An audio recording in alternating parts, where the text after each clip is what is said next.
Okay, so we're gonna go to our good friend James Sharman here in just moments. But before we do that, this is that little kid in Dublin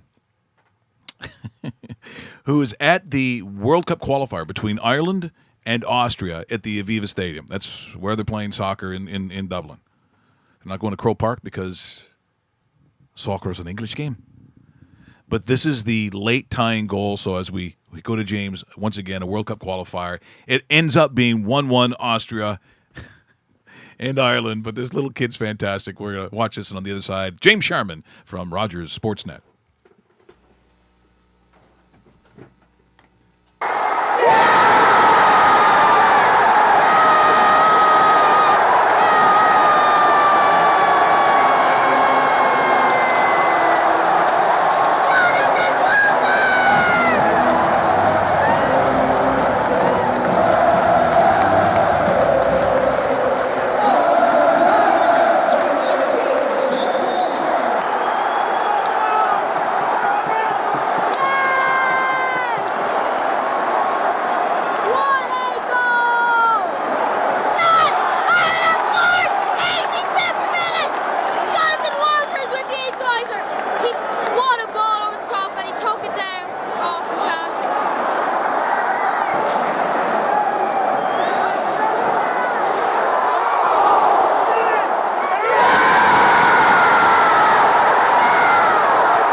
How was that not a goal? Let's go to football expert James Sharman from Kent. I want to say Kent. Is it Kent? That's right. Kent. Yes, Kent. Yeah, south of England. Yeah.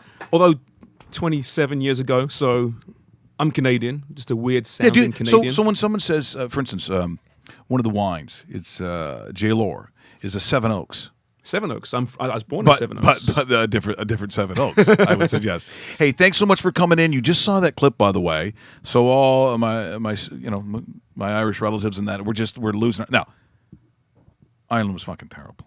They were terrible. They must have got bollocks the night before because it took them almost the entire game to actually understand what they had to do.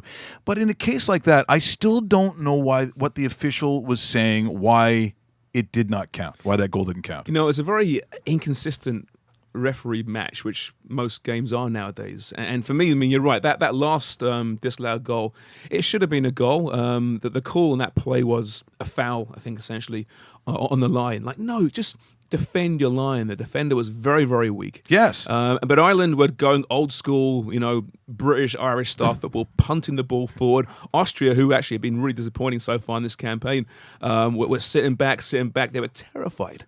And it was old school football. It almost paid off, but still, Ireland's in good shape to qualify still. So I think your relatives still might be enjoying Russia next year. Well, that's what we're hoping for. And speaking of Russia, the Confederations Cup, how the Russians sort of bowed out early. I don't know if it's a huge surprise, but I look at the strength.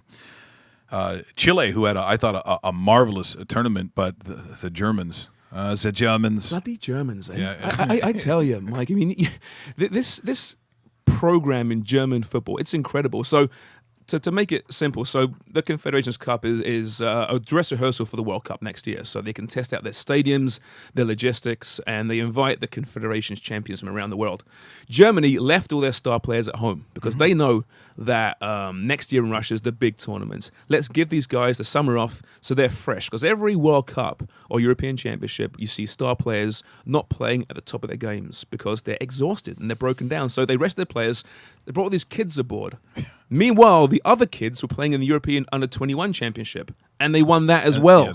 Yeah. So they are European U21 champions, Confed Cup champions, World Cup champions, and all the best players were on the beach this summer so far. So if you're going to pick an early favorite for the World Cup, you might go for Germany next year. Yeah, not a bad bet. Before we get to all the other questions, because we're going to be talking about some real pies, we'll get to that in a bit. We're going to be talking more of soccer. My wife brought this up to me yesterday, James. Hello, Irene. Exactly, and she's probably watching right now. Yesterday was the 13th anniversary of Greece defeating Portugal at the Euros, which this guy over here How the hell did you predicted. I'm still hanging my hat on that one. I was going to say. You predicted that because I did. Because It's the one I've got right in 13 my years entire yesterday. career. I remember watching that, thinking, well, but Greece has to score at some point to win some of these games.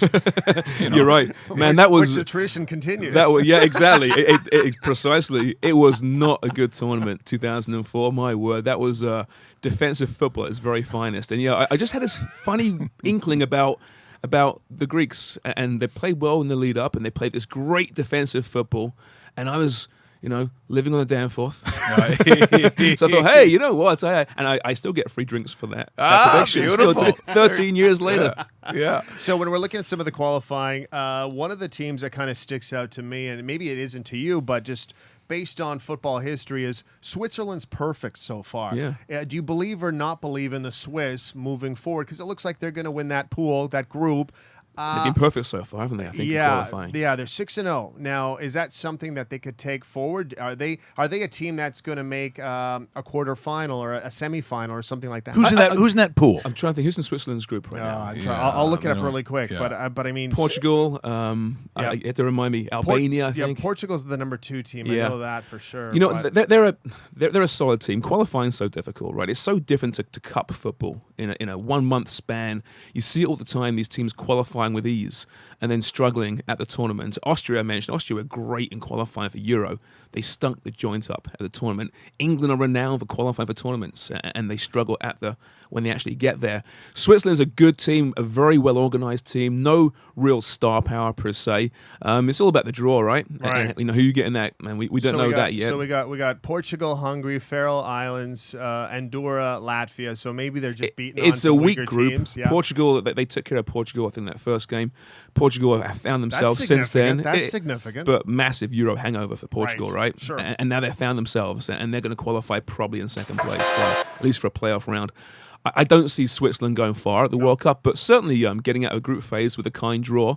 But they're a tough, organised team. International football now has changed, and frankly, it's not great. It's in this era of very, very tactical, strategic football.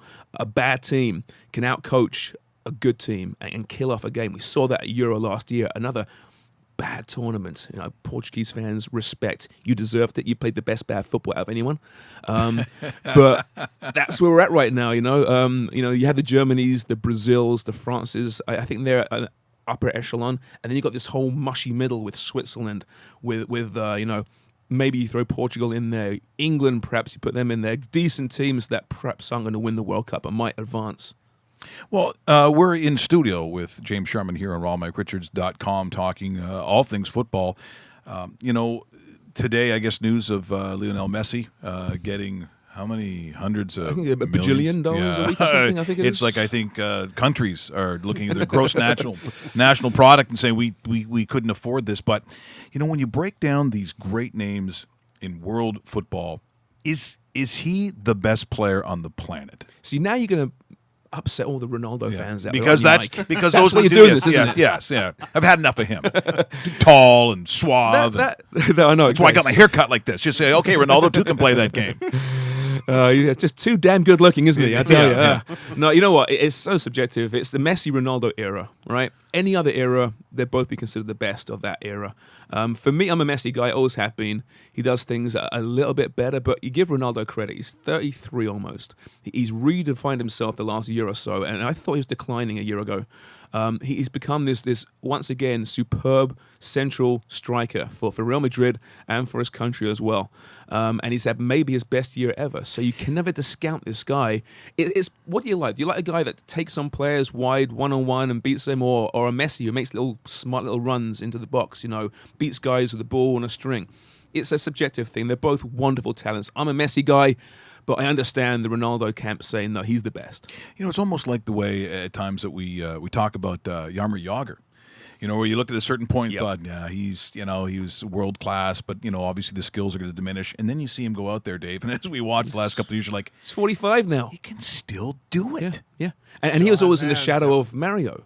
If Mario wasn't there, and is a little bit, I guess, towards the end of Wayne's career, if Mario wasn't there, Yago would have probably been considered the best of that time. It's pretty fair to say, or close to it anyway. Yeah, that's fair. Yeah, absolutely. But you've got this massive looming shadow of Mario Lemieux, and it's like, how do you get out of that, right? Yeah, literally. Yeah. Maybe the worst thing for Cristiano was that horrible bust.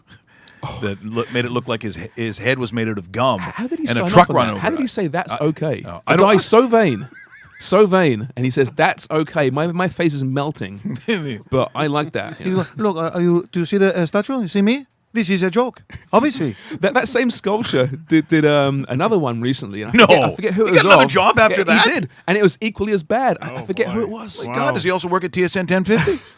I'm steering well. How do people continue to get these jobs? But it is, I look at the national programs, and sometimes I don't know if because I came late to football. There are people who knew me back probably 2000, 2001, where I couldn't name one professional team. Oh, probably because of Rod Stewart, I could say Celtic and United.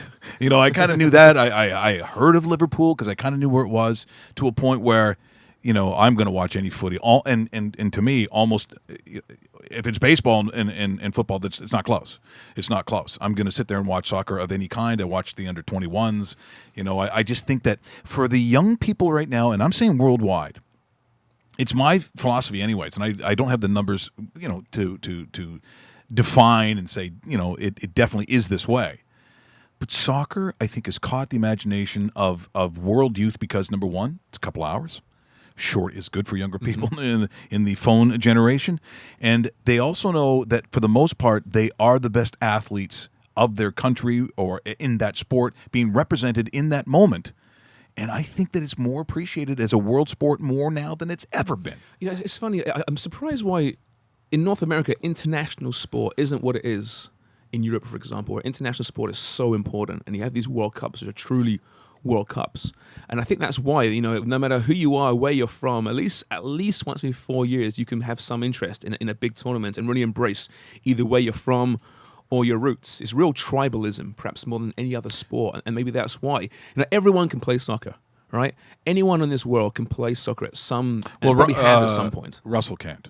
Russell can't? Russell- Aside from Russell, Russell. anyone in this world, Exactly. Okay. the other 10 billion people on the earth, or whatever it is, can at some point kick the ball around a field, right? So it's one of those things. You think, man, yeah, I could do that. And then you watch these skilled players and think, I couldn't do that. No. at all. Wow. It is the world game, and it's got its faults. And man, I'm the first person to criticize soccer for its faults. And it's big business, and it's corrupt on many levels. And the diving and the cheating, I deplore it. Although it's part of certain footballing cultures. But as far as the global game, no one plays. No one. Biggest numbers in the world playing soccer, bar none.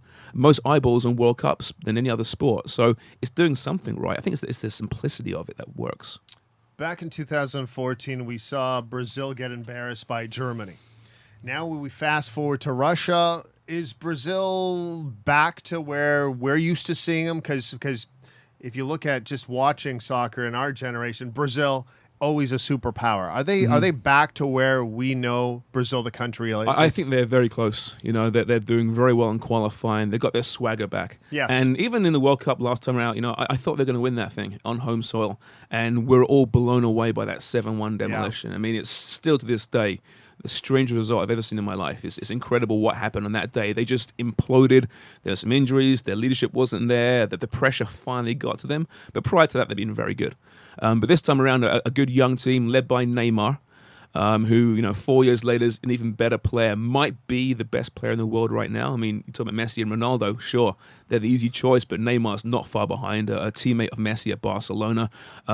They are legit, absolutely, and they will enter as one of the favorites. But to bet against Germany is quite the gamble. Yeah, and don't you think also as well, when I take a look at national programs, that they almost seem to be also a reflection of what they do within their own leagues domestically. So if I'm looking at the Bundesliga and I'm seeing what happens with them, there's a lot of young German blood in it. There's a lot of German stars. And I look at some of the Premiership. It's a prime example. There's 35% English players in the Prem. And I think even in Italy. Yep. They probably Less aren't so. that. Yeah. More and more it's in international, and certainly the national programs do suffer. But it's that old argument, with the Premier League, for example. Do you improve the quality of English football by bringing in the best players from around the world, or are you better served by nurturing the home domestic talent? I think there's a line to be drawn there. You want the best players, but it's when the young English players aren't getting a chance. because they're being replaced by average international players. The sexy name counts for a lot by some of these owners. Sure it they'd does. rather sign Salvatore Sirigu than Joe Block, right? From Scunthorpe, right? It just sounds better, right? And I tell people, and they know this, I have bet on Scunthorpe. I bet on teams and sports that are, but I get there, and of course, when they talk about the championship, I know it's Division 1. You can I know you can change and dress up that name. I know what these What is teams the championship? are. I know. I love Scunthorpe too because growing up, I watched a lot of cricket as well. Now, there's a famous English cricketer called Ian Botham who was a bad boy of cricket. He was all power, all bats. He could bowl really well as well. Got done for all sorts of misdemeanors in his career. Real bad boy of sport. I was going to say, but he also played soccer. a bad boy of cricket. Oh, those boys, they're bad news, those cricketers. Mike, let me tell you. What are they, farting when they're not supposed to? What is a bad cricket thing? No, but he also played soccer professionally for Scunthorpe. He was a two-sport athlete. So that's why That can't be Scunthorpe's common. Very rare. I mean, only one I can think of is Ian Botham. You couldn't do it nowadays, but he's called Beefy Botham because he was a little bit tubby. Yeah. And back in those days, cricketers could be tubby and still be successful, and play for Scunthorpe apparently. But I love that team. Well, speaking of domestic leagues, Toronto FC. Now, when it first starts out, I'm out in. I think we're both out in Western Canada. Yeah, at I that think we time. were at that time. Yep. And so my good friend Stephen Brunt says, you got to get out here because you're going to love the enthusiasm. You're going to feel like you're in some sort of mid-table, maybe smaller English town, just the way the stadium sort of set up. He goes, but the enthusiasm, the Scarves, they've really taken ownership for the first time as Canadians, not just cheering for the players of their native. I've talked about just that's the real change to me. And this Toronto FC team has played some pretty good football, and I think it's a reflection of. When you're watching the World Cup, and I always the most the strangest thing is to be watching a World Cup and some broadcaster talking like this and that. I don't know how awful this accent is, but here comes No worse than mine. Here comes David Bastel from Real Salt Lake, and I'm like, Wait, what? What did Real Salt Lake? Number one, that's the goofiest name I've ever heard in my life. I mean, if anything, There's no royalty there, right? Real means Real royal. Salt Lake. I know. It's odd. You could call it Wives Salt Lake, and I think it's probably closer to what we're talking about. But this is where we're at, though. Now, James. MLS is putting guys in of that caliber. Yeah, absolutely. Yeah, I mean, MLS has come a long way since 2007 when TFC was born, and you're right, it all kind of began in that stadium, and I thought we'd be seeing all the expats, the old grizzly old Brits, and that coming out and begrudgingly watching football. But no, they're young Canadians, male and female, and they haven't gone away. They've really embraced this team as something of their very own, and they might. A lot of them do support Canada vociferously, but a lot of them have their other teams around the world and countries. But they've embraced this as their own, and it's still an amazing place to go to watch a game. The stadium's improved over the years. I've always loved BMO Field from day one. Sure, it was made out of Lego, but the atmosphere, it was loud, it was legit. Now it looks less Lego and more, I don't know, Meccano or something or other. But it's a good stadium, it's a good atmosphere, and the football, like you said, has improved so much. And now you've got some very good players. You got Sebastian Giovinco, who, he's not world class. I'm sorry, but he's very, very good. He's very good. If he was world class, he'd be playing for a top team in Europe, but he's an excellent player no matter what league you're talking about. Where could he play if he was to go to he'd be in a good team. I mean, he was at Juventus, right? And I think they would have re-signed him. But wasn't he on the bench at He was playing behind Carlos Tevez, who is and was a world-class player. But he now, still scored goals. He played at Parma before. Okay. I think now at 20, I mean, listen, Javinko's not had a great year. Right. We're seeing flashes again now. He's been hurt a lot. Yeah. But I think if he went back to Europe now, and there'd be a number of clubs lining up to sign him. I guarantee that. Some pretty good clubs, but he makes more money here right now. And he was, not sure about now, but he was the highest paid Italian athlete in the world, playing at Toronto FC. Like he's not going to play for Pescara or a team like that. No, I mean he's not. They'd love to get him. Yeah, of course, yeah. Right? And he's just not going to. He wouldn't do it. He's good enough, right? I mean, Yes. he's proven he's scored goals at Juventus. He's scored goals at Parma. He's got he's a legitimate star of football, but the whole world class tag that gets thrown around a lot. Sure. Overused. I think it's overused. Yes. Yeah. There aren't that many world class players across the globe. But I think that's the difference. Is when Jermaine Defoe comes over here, or some of these players, and even when the Beckham deal happens, all those almost seemingly at the beginning, I get why they did that, and I think actually CA was a big part of manipulating. The Lord God Beckham to actually be here, and now you're seeing maybe there's a decision at some point for a legitimate European or South American who might look at these different leagues and go, well, maybe MLS in my prime or just coming up to it.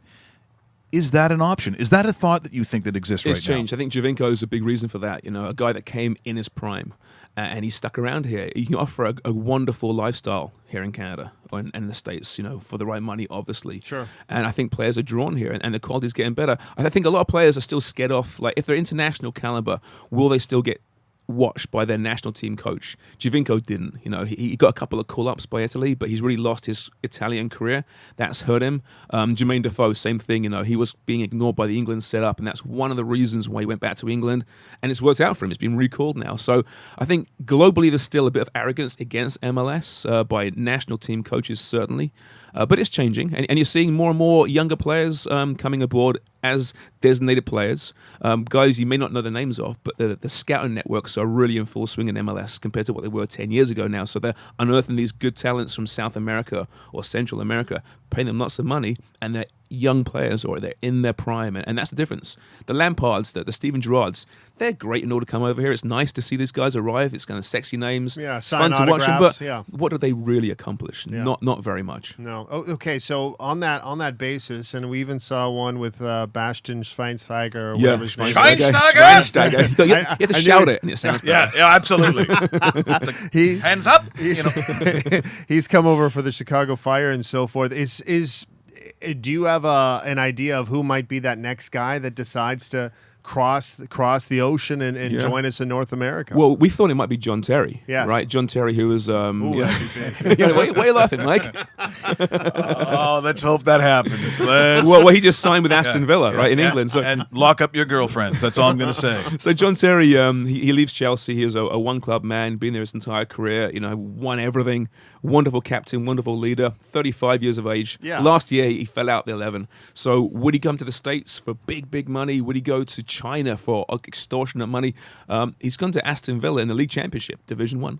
Championship. Because from I a got football standpoint, he's making less money, but from a footballing standpoint, that offers him more, I think, than over here right now, which says something. But, he would have been a big name. He might come next year. Wayne Rooney's mentioned as well. Yes. Zlatan Ibrahimovic. The big names, aging players past their prime will still be targets of some clubs because, like I said, you can sell shirts. The fans do want to see them play, but from a footballing standpoint, it might not be the best choice for some of these teams. Well, I think the comeuppance in a league is when the fans recognize, like when they're not dazzled by the sparkly jewel. So if now again, Zlatan Ibrahimovic comes over.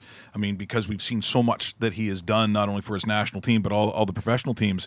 I mean, it might even be borderline about how good he could still be. Like there still could be obviously some skill there, but I don't think it's like it was before, where the names come over. And I think now that as North American soccer fans are a little more sophisticated, they're like, that's the word. Sophisticated. This, very much. This guy's in the twilight of his career. This is a waste of money. The fan base has changed so much. They learn the game now more. They know soccer. They are just that word, sophisticated. And the average fan now, I think, can watch an aging star and say, man, that's an aging star.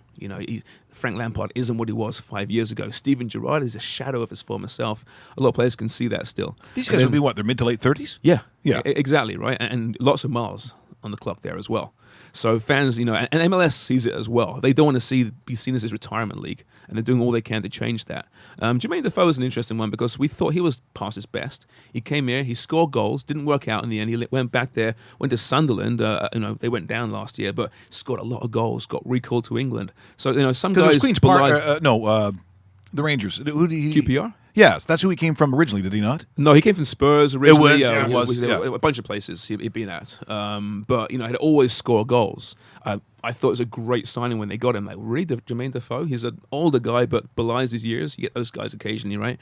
They kind of misread the man himself, and he wasn't someone who could transplant himself into a new culture, even though it's a very similar culture over here.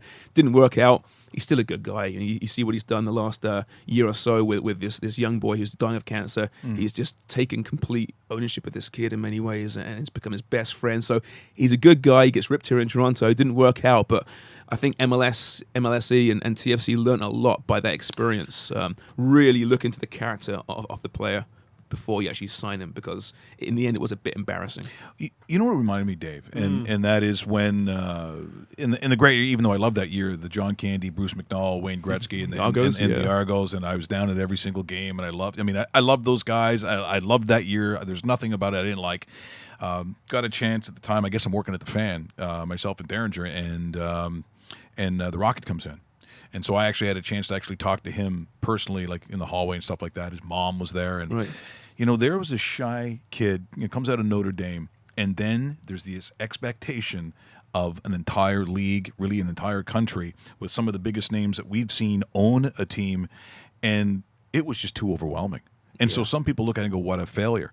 I kind of thought, even though he was the young version of that, but the older version is Jermaine Defoe coming, I was like, come and save everything now. Yeah. Maybe he's not. Be the Maybe solution. that's It's not fair. It's not fair, and I don't think for some guys it's not in their DNA. Some guys are capable of that, but both those individuals, they were frail for different reasons. One at the beginning of their career, and one kind of in the twilight of their career. The same day they signed Defoe, the same press conference, they announced Michael Bradley. And it was very much in the shadow of He got Jermaine buried. Defoe. Yeah. Buried, right? Oh, Yeah. okay, well, that's nice. And those who watch soccer closely thought, man, that's an interesting signing. I'm surprised he came for the money, and he's still here. He's been the solution. He's been so important to that club, given that team his identity. He's been the consummate professional, the consummate leader as well. Like, how good is Josie Altidore compared to world soccer? Well, I mean, listen, Josie, he's a world-class player in MLS. Mm-hmm. He did really well in the Dutch league. He did okay in Spain. In England, he failed. And he's learned from that experience. He's a very, very good player. He's arguably been TFC's best player this season. In MLS, though, he's a big fish in a smaller pond. Mm-hmm. I do wonder whether he's still got unfinished business overseas. He loves it here, obviously, but he's a competitive guy, and he has got the reputation of having failed in England. I wonder if some of these guys have unfinished business. Michael Bradley too. This guy. Listen, he can own MLS. He's been a wonderful signing, but he did well in Europe. He didn't fail in Europe. And you wonder whether at some point he'll return there as well. That's the one concern for TFC fans. This wonderful team they've built, and it is, for me, the best team in the league, or very close to it. Mm-hmm. How long can they retain these players? They seem confident. The players say all the right things. I'm just speculating, but I do wonder. Just get a cup first for this market, because this market needs some kind of championship. Yeah, exactly. Speaking of championship, realpiesinc.com. World-class pies. World-class pies, and we don't use that word lightly, world-class. Tell us about this business venture, if people are curious about it, because I heard about it from my wife a couple weeks ago. I wanted to talk to you about this. This is just something you do on the side, but a lot of friends that I talk to, it's like, yeah, that's right. I saw him on the Danforth. I saw him here. I saw him there. Tell us about realpiesinc.com. Yeah, it's just something me and the missus, actually, we just wanted to look for kind of a hobby, something on the side, in our downtime. And I love to cook, always have. And, I thought that, my mother-in-law came and stayed with us for a decade. It wasn't that long, but it felt that way. Mother-in-law, right? No. I'm joking. Love her. Love her. Your wife's from Canada? She's Canadian. Or she's Canadian. Yeah. I'm joking. I love my mother-in-law. But she came over. She's like the pie queen. She's great with pastry, and she makes these wonderful pies. And I thought, man, there's a market out there. And she's sold them in the past. And I thought, man, there's an untapped market in this area, East Toronto. Now, downtown, there's a couple of places now. Not many. Very, very good. Yeah. But it's just, the pie isn't something that Canada's embraced yet. A meat pie, a savory pie. Yeah. Sure. I love cooking. I've always been intrigued by the industry. Never worked it in before in my life. So we thought, why not? Let's give it a whirl. So we got a little market stall on Thursdays with an online business, frozen meat pies, called realpiesinc.com. It's very, very small right now. Who knows where it's going to go? We have our careers, our full-time jobs, right? And obviously they're the priority. They pay the bills. But this is something on the side, and it's a lot of fun so far. And I'm learning all about meat pies in the process. My pastry, I tell you what, it's pretty good. I couldn't bake 6 months ago. I had no idea how to bake. Right. It's been like fast track at pie school, which sounds not quite as cool as perhaps it should do. So what? So we got a steak and cheese in front of us, but what else? What are some of the other ones that you offer? Well, we do the traditional ones: steak and kidney, chicken pot pie, beef and veg. My favorite though is actually a soccer-related one. I call it footy pie. It's a chicken balti, which is a mild Indian chicken and onion curry. Now, I discovered this a few years ago now at Manchester City, actually, at the Man City Stadium, every football stadium in England have chicken balti pies. They sell every season 250 million of these things. Yes. It is insane. I saw that on the on your website because I had to go to it, and as soon as I saw that, I said, "Well, that's the one I'm eating." I would have brought that if I had known. You know, because because people have to realize now that, and I think most do that follow the sport. But you can't just take a pint or a cider or whatever, and where you can see the pitch and sit down. The same goes for hurling and Gaelic football. Right. So I went in there and said, "You fucking kidding me?" So they're like, "No, you have to." So you're guzzling Guinness. You're just throwing the black stuff back like that and this, and they're having the cider, and then you get one of these pies, and you just. Yeah, it's and it's the best. It works very well together, doesn't it? It does. Oh, it's a real, there's no pie culture here. That's what I say. No. But we've got to bring the pie culture to Toronto, and to East Toronto, where I'm from. So, it's just that. And post pint, it's incredible. It's nothing like it, right? So we sell these frozen pies. So fill your freezer and then come back from the pub or a few pints and stick it in the oven. And my God, you'll be 10 pounds heavier the next day, but it's worth it. If Jess were really nice, she'd bring in a couple of pints. We could have, some pints in a pie, like the lovely Jess. You've seen her on the show. You've heard about Russell's Undying Love, that very awkward card moment. That's true, yeah. So maybe if Jess would just, if we have a little bit, I don't think the owners would mind. And it'd be lovely to have. She's doing nothing. She's doing absolutely. She's staring at me. Nothing's going to happen. But it is true. And look, in our business, you just know. Obviously, we never quite know what they're thinking or why they're doing it. So sometimes it's good to have something on the side because I'll be honest, it's not easy. Sometimes being married to those of us in the media industry, because your wife's like, she sees other people either being let go or going to. It's like, well, what are you going to do if something happens? That's right. Make pies. Yeah, exactly. No, it's purely a hobby right now, and we know it's fun on Thursdays at East Lynn Park on the Danforth. No, where is that? Where is that exactly? It's between Woodbine and Coxwell. Okay. East Lynn Park Farmers Market on Thursdays, and we're doing good business there. People seem to really like them there. Well, we're going to put it on this show. Yeah, exactly. We're going to do that absolutely. No, it's been good, and like I said, it's funny. Last season, if you remember, there's an FA Cup match, Arsenal against Sutton. And there's big controversy because there's suddenly this shot of this backup goalkeeper eating a huge pie on the sidelines, and it was hilarious. Oh, there he is, the backup goalkeeper, who also happens to be the assistant coach and the janitor. This small, tiny club called Sutton, right? Yeah. And it turns out he had some kind of bet with some gambling company, and a certain minute would he be seen eating a pie on the sideline. So that's a great bet. It was a great bet, right? But he got found out, and the FA had to investigate, and it got all nasty and stuff. But I want to find that guy. He'd be a great guy to pitch these real pies, I tell you. Well, after reading the book, and I'm still reading it, The Fix. Oh, it's incredible, yeah. Every smallest thing about the game is fixed, right, in some regard. You're in the fetal position, so, of course, and I'm betting on football, all the time. And it'd be my highest. Like, I do well at betting, but it's extremely high when it comes to football. And it doesn't matter. It could be the African Cup of Nations. It's usually smaller leagues, smaller championships, guys that aren't being paid very much money, and they can be got at as opposed to the top players. Right? Do you think that sometimes you see the inconsistencies? Do you ever take a look at a major match, so in the Prem, and think, that just doesn't look right? Does it cross your mind? You know what? Because it doesn't for me. No, I'm not that cynical. Declan Hill, I'm sure he'd disagree. And, I bow to all things match fixing when it comes to, with Declan. He knows more better than anyone probably in this world. Does he doesn't live in Canada, does he? Yeah. I want to have him in, but I'm just afraid with these windows that I'm going to see something with a Russian or Chinese license plate. He is a fantastic interview. Yeah. He really is. He opens your eyes. He does. It's scary. It's frightening. But I'm generally not one to say that foul was that the referee's being got at. I think the top level is less so. I'm not saying it doesn't happen. I'm sure it does. But top level, it's not so much. Maybe the smaller teams at World Cups, they can be good at. It's been proven. You read the fix, he mentions that. But often, I know there's been games in Toronto over the years, like amateur games where there's been some guy up in the stands on a phone, and he's literally relaying information to some Indonesian betting syndicate. Yeah, this is like amateur soccer in Toronto, and guys in Asia are betting on this thing. So it's rife. It really is. And FIFA, as Declan will tell you, just don't take it nearly seriously enough.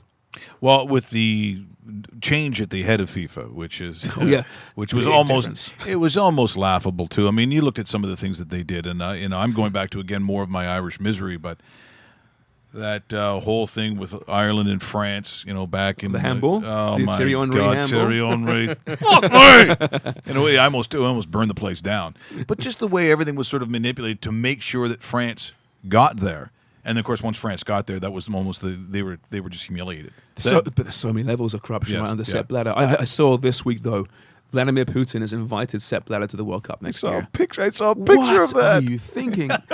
Have you no shame? Stay away. Yeah. You have sullied this sport. Yeah. You're an absolute disgrace to this sport, Sepp Blatter. And why Putin? Well, I say, why would Putin invite him? Probably a few good reasons why he'd invite him. Gave him the World Cup for starters, right? Yeah. But it's just, go away. And the new guy, Infantino, I'm not sure he's much better either. Who knows? We're going to see. Time will tell.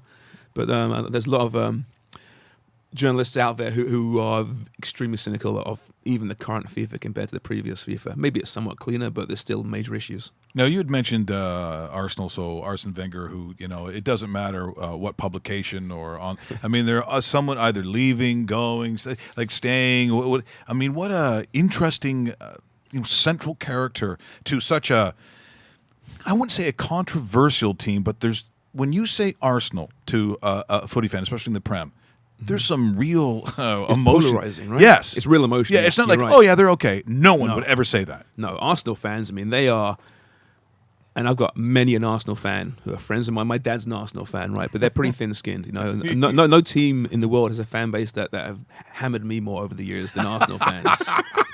I blame Arsene Wenger.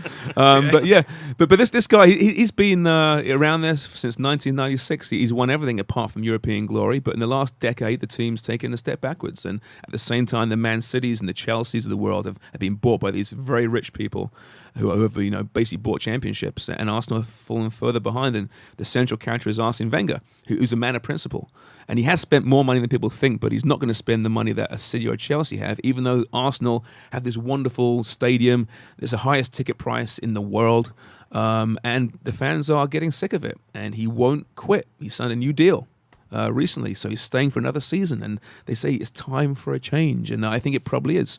Listen, respect the guy's a legend there. One day he'll be embossed forever in bronze. But he hasn't moved with the times, I don't think, and his teams are very predictable. And this time, for the first time in 26 years or whatever it is, he's not going to be in the Champions League, which is a huge problem for that team. Now, when the season starts and I'm watching Liverpool, I said, I think I went on and said, look, there's a couple of teams in professional sport that I want to watch. One of them was the Edmonton Oilers because they were flying all over the place with all these young guys. The other was Liverpool. Not only scoring at just an unbelievable rate, but even the way they pressed on defense. I mean, it was constant pressure. They were exciting on both sides of the ball.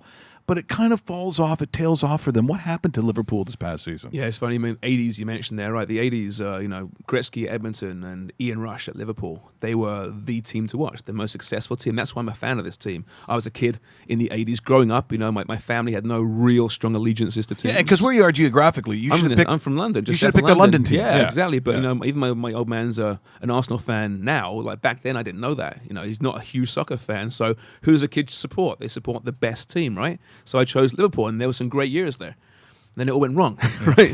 And it's been more lean, in recent years. But they've got a new manager in place now. It's a team that really fell behind when, like I said, the Chelseas, the Man Cities came aboard.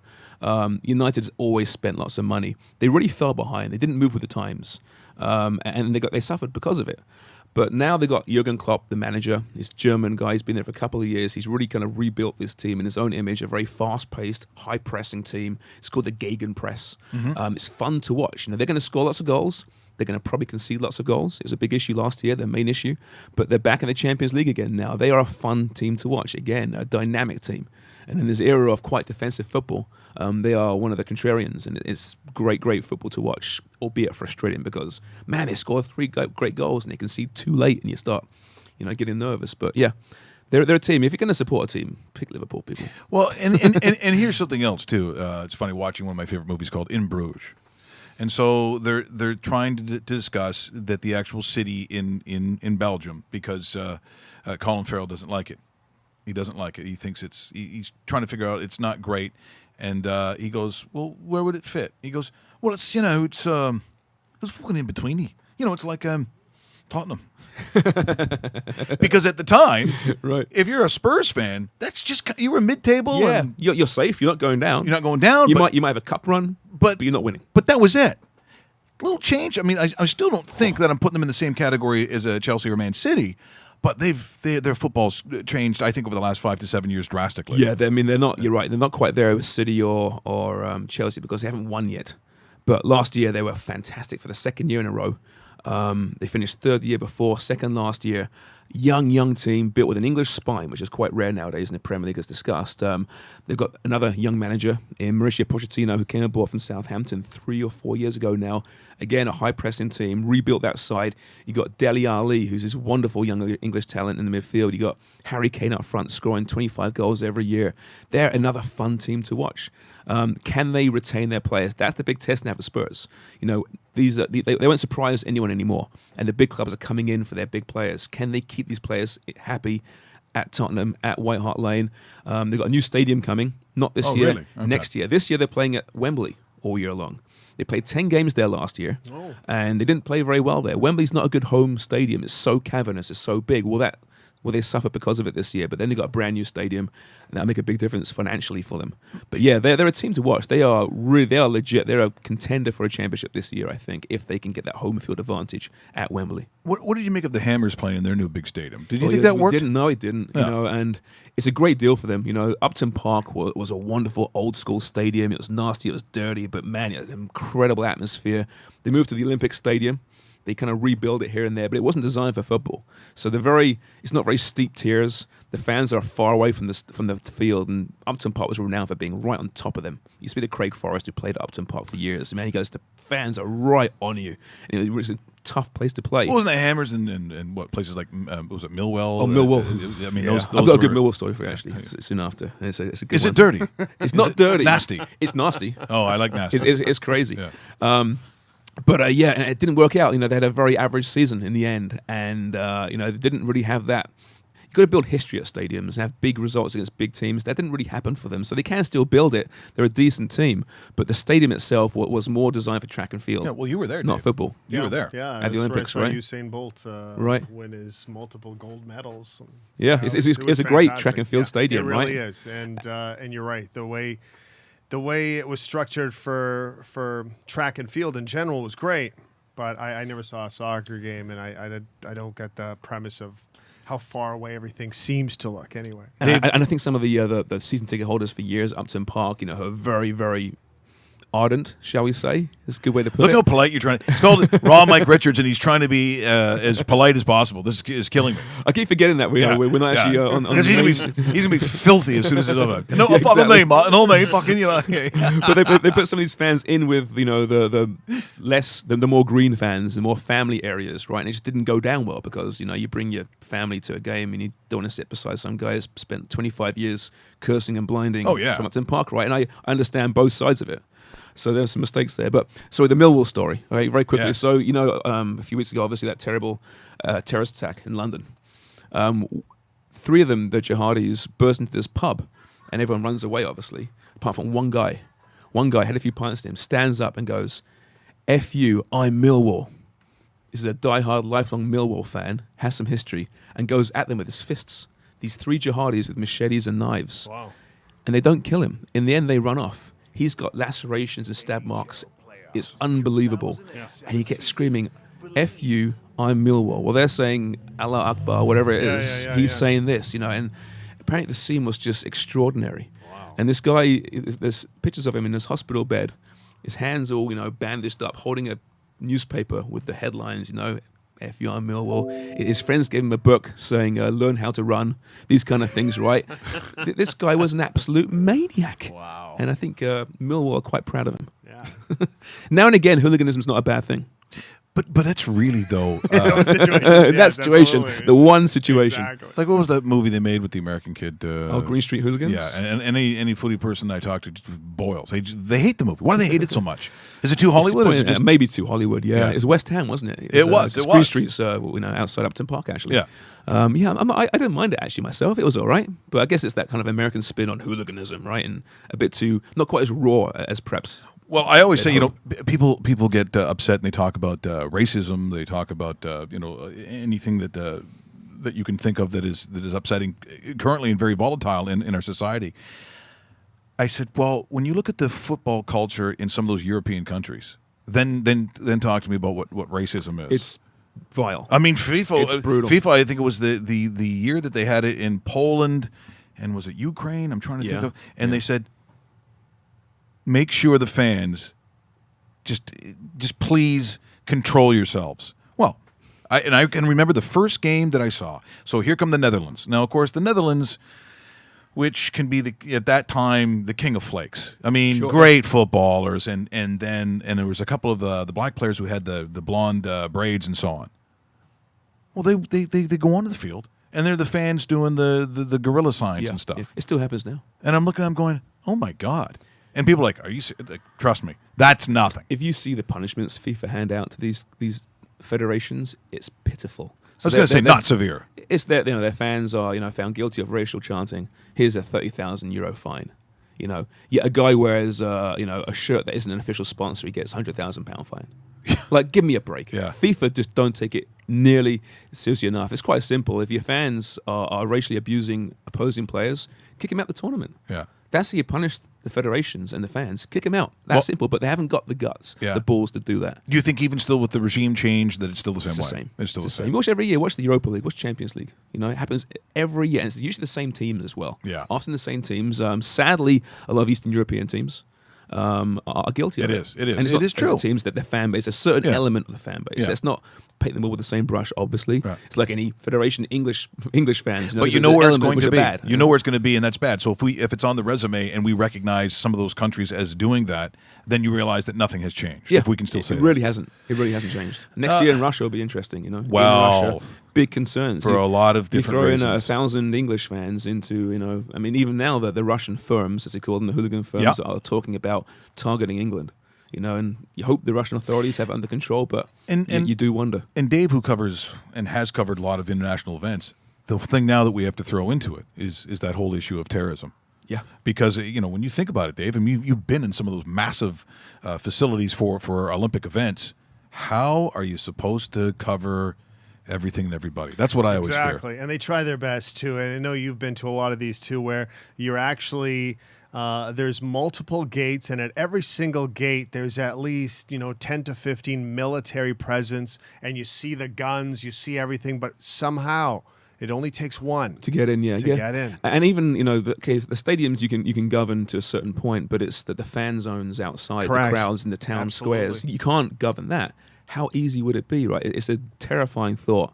But it does go through our minds. Yeah, 100%. Yeah. And you can't not go to these events because that's how these people win, right? You can't let it affect you, but obviously it's only natural you're going to think about it. Well, the game in Paris, as I was watching it, Great example, yeah. and you hear that bang, I was like, I just assumed it was crazy soccer stuff. Some kind of flare going off or something. Yeah, I mean, that's every Italian football game I see. It's like if it's in Rome or something, it's AS Rome or something, and the flares and the fires are going off. And it's crazy. You can't even see the players because the smoke is going through. I think it was Buffon who one time his hair was on fire. One of those games, like what goes through the minds of these people? And they sneak them in somehow, right? Well, I know they actually ban them. Most stadiums ban flares, but they somehow get them in there, right? like, where are they hiding them, Mike? Yeah, That's the question. yeah, That's my big concern. Hey, Enzo looks big today. Yeah. He's not sitting down much. It's odd. It's always, here's something from FIFA. The fans at AS Roma, we know. Yeah, there's and playing in front of those empty stadiums, which is always so weird. Yeah, there's one little pocket of fans just glowing red. It's like that's right. James, thanks so much for coming in. You were a pal for doing this, and it's great to catch up with you and find out what you're doing. Dave, look at this. Real Pies. Real Pies. Real Pies Inc. That's right. I tweeted out the link as well. Definitely Thank you. give it a look too. He's on the Danforth every single Thursday morning, I believe, correct? Thursday afternoon. And market, 3 till 7. 3 East till Lynn Park 7. Farmers Okay, Market. And then, very good. like I said, online you can order and we'll figure it out how to get them to you. That's awesome. But I want to thank you guys too. Love having you guys back on air. It's about time. Been great. huge fans of you both for a long time. Me and Dave go way back to the score days. Exactly. I couldn't talk to you for a long time, Mike. I wasn't allowed to. But Prior to that, we chatted quite a bit. On the fan in Calgary, which is always fun. Is like, That's right. no, don't talk to each other now. I'm like, oh, come on, get over it. I know, exactly. now we don't care now. Yep, we'll It's chat. on. Have this very special gift that only the A-list guys get. That's true. He's Sometimes I right. forget. There's I'm only just been like 2 of these handed out. Yeah, there we go. Just Thank you just very much. open that up Take a look at it. and once Oh, that's again, awesome. and it is the Raw Mike Richards official. I love it. Coffee mug. Which, I love a coffee mug. I do. Yes. I love a coffee mug, and that's a good coffee mug. yeah, and I should tell you that it's made by. Well, they got to come up with another name. It's Dickswear. Where's the camera? Dickswear. Well, it's being shown on camera right now as we speak, and enjoy. Dickswear? Dickswear. Dickswear, yeah. Well, I'll think of that when I'm drinking from it. Yeah. Thank you I was so gonna much. say That's people- fantastic. People try not to do that, as a matter of fact. And go by, and I think you're ready for people to give you the full on Gordon Ramsay as you're bringing the pies going. 100%, yeah. Like, yeah. fuck, big yeah. boy. I like the big picture thinking here. Yeah. Get a fucking grip, yeah. Gordon, if you're listening, give me a bell. Yeah. I'll hook The you up. pies raw. Yeah, it's frozen, Gordon. Yeah, exactly. It's all right. What? There we go. We just become best friends? Yup. You want to go do karate in the garage? Yup. It's Once again, James, thanks so much for Thank you coming very in. much, mate. I What a really enjoyed that, blast. mate. Anytime, Excellent. pal. Thanks, James. Talking a little footy. Make sure, of course, as always, you download the podcast. Yesterday with Dave Anderchuk, by the way, even though we didn't have the cameras going, thousands apparently watching that thing yesterday or listening to it, so we appreciate that. Remember, go to the podcast. We'll send out the link later today. And as always, our dedicated YouTube channel. And remember to subscribe to it and rawmikeRichards.com. Have yourself a great Wednesday. We'll see you again tomorrow. Don't worry, the big cameras are coming the following week, along with more promised big announcements, which I also do every week. what? We just become best friends? Yup.